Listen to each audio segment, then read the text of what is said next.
कहानी शुरू होती है तीन दोस्तों से, राघव, मानव और ईशान।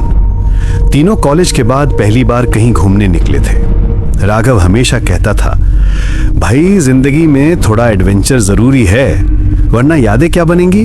उनका प्लान था हिमाचल के एक छोटे से गांव मलाना घाटी में वीकेंड बिताने का। वो जगह बहुत कम लोग जानते थे। इंटरनेट पर भी बस 2-3 फोटोज मिली थी। एक झील, घने देवदार के पेड़ और उनके बीच एक पुराना सरियाना गेस्ट हाउस। रात के 8 बजे जब उनकी गाड़ी उस घाटी की सड़क पर पहुंची, हवा में हल्की ठंडक थी, आसमान बादलों से घिरा हुआ था। पहाड़ी रास्ते पर एक पुरानी सफेद एसयूवी धीरे धीरे ऊपर चढ़ रही थी। हेडलाइट की रोशनी कोहरे को चीरते हुए मुश्किल से कुछ फीट तक ही दिख रही थी। सड़क संकरी थी, एक तरफ खाई, दूसरी तरफ घना जंगल। गाड़ी के अंदर 3 दोस्त थे। राघव ड्राइव कर रहा था, उसकी आंखें सड़क पर टिकी हुई थीं, लेकिन चेहरा थका हुआ लग रहा था। मानव पीछे बैठा था, खिड़की से बाहर झांकते हुए पेड़ों की काली परछाइयां देख रहा था। ईशान ने अपने फोन की टॉर्च ऑन कर रखी थी, क्योंकि बाहर का कोहरा इतना गाढ़ा था कि हेडलाइट भी बेअसर लग रही थी। भाई, ये सही में रास्ता है ना? ईशान ने थके स्वर में पूछा। राघव ने बिना नजर हटाए जवाब दिया। डर गया क्या? गूगल मैप तो यही दिखा रहा है, बस थोड़ा और ऊपर। मानव हल्का सा हंसा।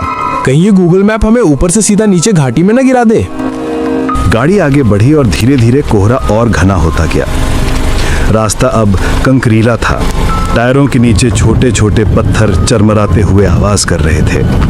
पेड़ों की डालियां हवा में झूलती और कभी कभी गाड़ी के शीशे से टकराती। गाड़ी के भीतर सन्नाटा था, बस इंजन की हल्की गुनगुनाहट और उनकी सांसें सुनाई दे रही थी। करीब 10 मिनट बाद सामने एक पुराना लकड़ी का बोर्ड दिखा। वो आधा टूटा हुआ था, उस पर हल्का सा हरा मॉस जमा हुआ था।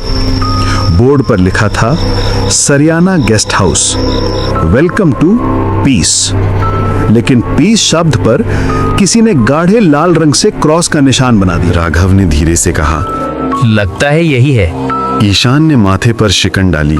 अरे भाई, ये पीस तो किसी ने पीसेस बना दिया है। मानव ने हंसने की कोशिश की, पर उसके चेहरे से झलक रहा था कि वो सहज नहीं है। राघव ने गाड़ी अंदर मोड़ दी।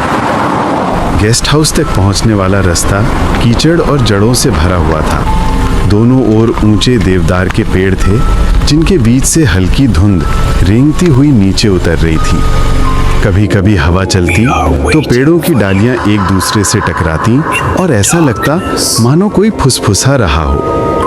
कुछ ही देर में गाड़ी एक पुराने भवन के सामने रुकी। वो 3 मंजिला पत्थर का बना था। ऊपर की दीवारों से बेलें लिपटी हुई थीं और खिड़कियों के शीशे आधे टूटे हुए। मुख्य दरवाजा लकड़ी का था, गहरा भूरा, जिस पर पुराने जमाने की लोहे की चौखट लगी हुई थी। ये तो किसी भूतिया फिल्म का सेट लग रहा है, मानव ने धीमे से कहा। राघव ने हल्की हंसी में जवाब दिया, भाई डर मत, आज तो बस यही ठहरना पड़ेगा। गाड़ी से उतरते ही उन्हें ठंडी हवा का झोंका लगा। रात के 8:30 बजे थे।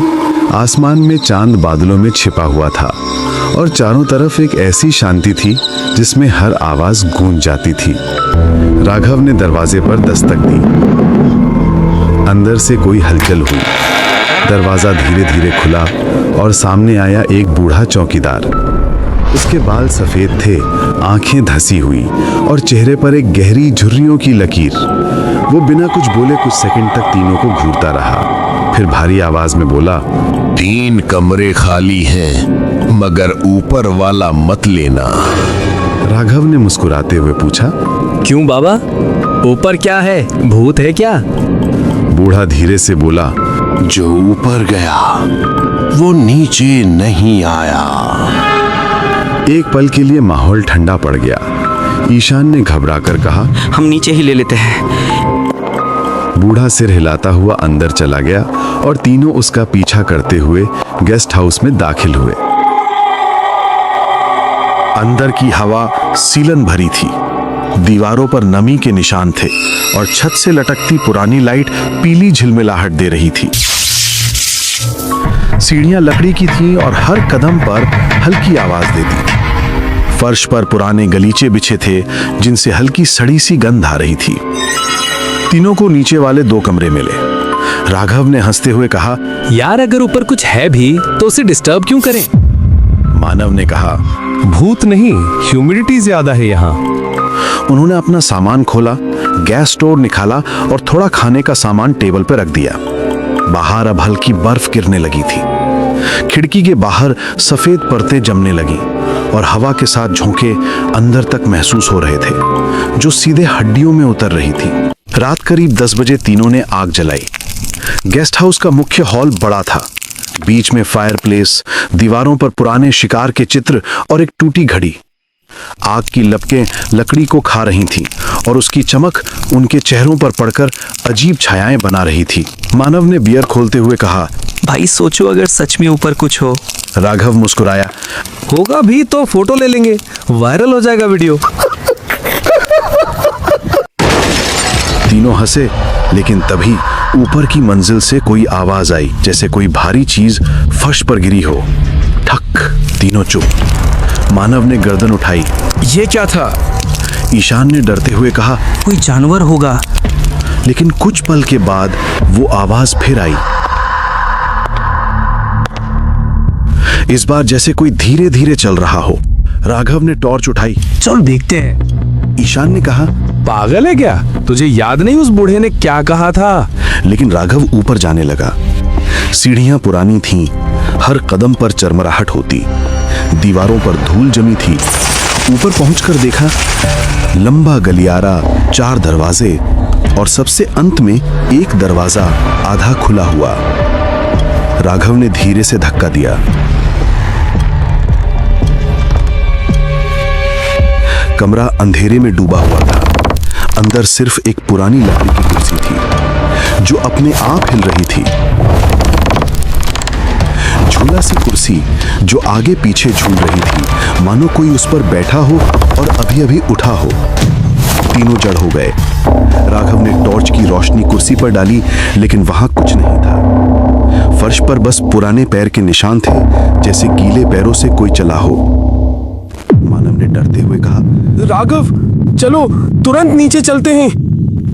अचानक दरवाजा अपने आप बंद हो गया। ईशान चीखा। राघव। टॉर्च बुझ गई। अंधेरा, बस सांसों की आवाजें। कुछ पल बाद दीवार के पीछे से फुसफुसाहट हुई। क्यों आए हो यहाँ? तीनों ने मुड़कर देखा। कुर्सी अब स्थिर थी, पर उसके पीछे एक परछाई थी, लंबी, टेढ़ी और चेहरे पर बस काला धब्बा जहां आंखें होनी चाहिए थीं। राघव ने जोर से दरवाजा धक्का दिया और नीचे भागे। उनके पैरों के नीचे फर्श चरमराया और नीचे पहुंचते ही उन्होंने देखा, बूढ़ा चौकीदार अब वहां नहीं था। टेबल पर उसकी लाठी पड़ी थी और फर्श पर ताजा खून की बूंदें, और अब पूरा हॉल पीले धुएं से भरा लग रहा था। मानव ने कांपते हुए कहा, बूढ़ा कहाँ गया? वो अभी यही था। ईशान ने फर्श की तरफ देखा। खून की बूंदें धीरे धीरे दरवाजे की तरफ खिंचती जा रही थी, जैसे कोई उन्हें घसीटकर बाहर ले गया हो। तीनों ने एक दूसरे की ओर देखा, फिर धीरे धीरे उस निशान का पीछा करने लगे। दरवाजा उन्होंने खोला तो बाहर ठंडी हवा का झोंका आया। बर्फ अब तेजी से गिर रही थी। चांद बादलों के बीच से आधा झांक रहा था और सामने लकड़ी का लंबा बरामदा फैला था, जिसके अंत में अंधेरा निगल चुका था। निशान बरामदे से होते हुए पिछवाड़े तक गए। वहां एक छोटा सा रास्ता था जो जंगल की ओर जाता था। पेड़ों के बीच वो लाल निशान अब टूट गए थे और सिर्फ बर्फ पर दबे 3 अजनबी पैरों के निशान रह गए थे, एक बड़ा और 2 छोटे, जैसे कोई किसी को खींचकर ले जा रहा हो। राघव वापस चलते हैं, सुबह देखते हैं। ईशान ने डरते हुए कहा, लेकिन राघव ठहर गया। उसकी आंखें कुछ ढूंढ रही थी। याद है बूढ़े ने क्या कहा था? ऊपर वाला कमरा मत लेना। उसने धीरे से आगे देखा। शायद जो ऊपर था वही उसे ले गया। तीनों वापस अंदर लौटे, दरवाजा बंद किया और कुर्सियां लगाकर टिकाया। गेस्ट हाउस अब और भी डरावना लग रहा था। हवा दीवारों की दरारों से अंदर आती और सीटी जैसी आवाज करती। तीनों आग के पास बैठ गए। बाहर बर्फ का तूफान बढ़ गया था। मानव ने कांपती आवाज में कहा, अगर यहाँ कोई है तो वो हमें जाने नहीं देगा। ईशान ने आंखें बंद की, तू चुप कर, सुबह तक सब ठीक हो जाएगा। लेकिन तभी ऊपर की मंजिल से फिर वही आवाज आई। इस बार कदमों की नहीं, जैसे कोई जमीन पर कुछ घसीट रहा हो। राघव ने धीरे से कहा, अब की बार अगर ऊपर कुछ है तो हमें पता लगाना ही होगा। ईशान चिल्लाया, क्या पागल हो गया तू? पर राघव ने टॉर्च उठाई, धीरे धीरे सीढ़ियों की ओर बढ़ गया। मानव ने उसका हाथ पकड़ा, भाई अकेला मत जा। तीनों साथ ऊपर गए। ऊपर अंधेरा था, बस टॉर्च की रोशनी दीवारों पर घूम रही थी। हर दीवार पर अजीब से निशान थे। किसी ने नाखूनों से खरोचा था, कुछ जगहों पर पुराने खून के धब्बे थे। कमरा अब भी खुला था, वही झूलती कुर्सी बीच में रखी थी, पर इस बार उसके सामने एक आईना था, धुंधला पुराना, जिसकी सतह पर अंगुलियों के निशान बने राघव हुए थे। पास गया। आईने में उसने खुद को देखा, पर उसके पीछे 3 परछाइयां थीं, एक ईशान और दूसरी मानव की, कोई तीसरा। वो झटके से पीछे मुड़ा, पर वहां कोई नहीं था। ईशान और मानव दरवाजे के पास ही थे। क्या हुआ? मानव ने पूछा। राघव बस घूरता रहा। अभी यहाँ कोई था। अचानक कमरे की लाइट टिमटिमाई, दीवारों पर बनी दरारें फैलने लगी, आईना अपने आप कांपने लगा और फिर उसके बीच से एक हाथ निकला। लंबी उंगलियां, सड़ी त्वचा और उसके नाखूनों के नीचे खून जमा था। तीनों चीख पड़े। राघव ने पीछे हटते हुए टॉर्च फेंक दी, जो फर्श पर गिरकर घूमी और रोशनी सीधी दीवार पर पड़ी। वहां अब बूढ़ा चौकीदार खड़ा था, लेकिन उसका चेहरा मानो जला हुआ था। वो बोला नहीं, बस उंगली से नीचे की ओर इशारा किया, फिर धीरे धीरे पीछे हटता गया और अंधेरे में गायब हो गया। तीनों नीचे भागे, दरवाजा खोलने की कोशिश की, पर वो हिला नहीं। मानव ने पूरी ताकत लगाई, फिर भी बंद। ईशान ने पीछे देखा, सीढ़ियों के ऊपर से कोई उतर रहा था, धीरे धीरे, कदम दर कदम। ईशान चिल्लाया, कौन है वहां? और ऊपर से वही आवाज आई, वो जो तुम तीनों के साथ है। तीनों ने पीछे मुड़कर देखा। वो इंसान नहीं था, वो वही परछाई थी जो आईने में दिखी थी। चेहरा बिना आंखों के और शरीर जैसे धुएं से बना हो। वो उतरते हुए रुक रुक कर झुकता था, जैसे किसी टूटी हड्डी वाला चल रहा हो। राघव ने पास की लकड़ी उठाई, आग में डुबोकर जलाया और सीढ़ियों की ओर फेंक दिया। लपटें उठी, पर वो परछाई लपटों से नहीं चली, बल्कि और नजदीक आ गई। अब वो फर्श के पास थी और उसका चेहरा साफ दिखा। वो बूढ़ा चौकीदार ही था, लेकिन उसकी आंखों से धुआं निकल रहा था। उसने बस एक शब्द कहा, ऊपर मेरी लाश। राघव ने पीछे मुड़कर देखा, सीढ़ियों के बगल में दीवार फटी हुई थी और उस फटी जगह से एक पुरानी रस्सी लटक रही थी, जिसके नीचे एक हड्डियों का ढेर पड़ा था। ईशान ने कांपते हुए कहा, वो ये वही है। कमरे में हवा भारी हो गई, दीवारों पर बने निशान चमकने लगे, हर तस्वीर, हर खिड़की हिलने लगी। बर्फ का तूफान अब अंदर तक आ गया था। तीनों भागे। उसी वक्त गेस्ट हाउस के अंदर से म्यूजिक बजने लगा, एक पुराना रेडियो जिसकी सुई अपने आप घूम रही थी, और आवाज आई, आज फिर कोई आया है, फिर कोई नहीं जाएगा। पीछे दरवाजा खुला। राघव ने देखा कि दरवाजे के पास एक मिट्टी का तेल से भरा हुआ डब्बा था। उसने उस डब्बे को उठाया और कमरे में फेंक दिया। मानव चिल्लाया, जला दो इसे, सब खत्म।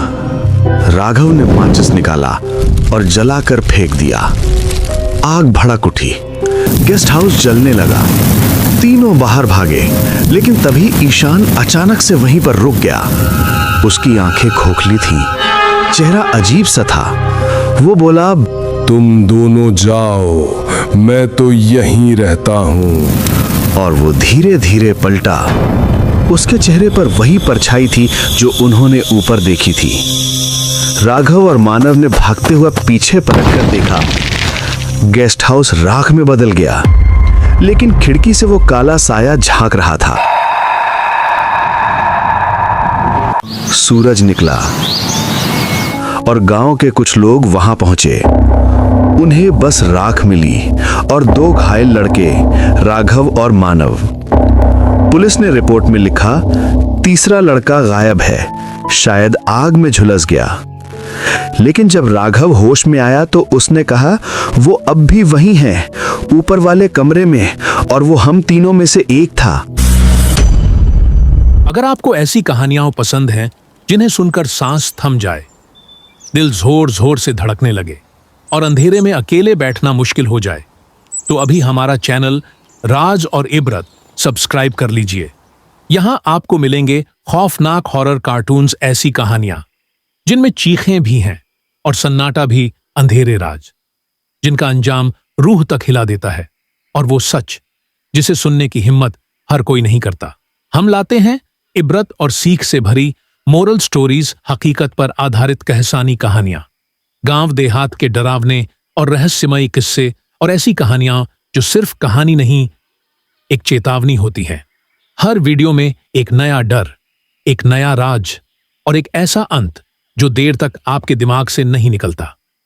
कुछ कहानियां सिर्फ सुनने के लिए नहीं होती, कुछ राज अंधेरे में ही बेहतर रहते हैं, और कुछ अंजाम इंसान को उसकी औकात याद दिला देते हैं। तो अगर आप में हिम्मत है इन कहानियों को आखिर तक सुनने की, तो अभी सब्सक्राइब करें राज और इबरत, और बेल आइकन जरूर दबाएं, क्योंकि यहां हर कहानी के पीछे छुपा है एक खौफनाक सबक। राज और इबरत, जहां डर भी है और इबरत भी।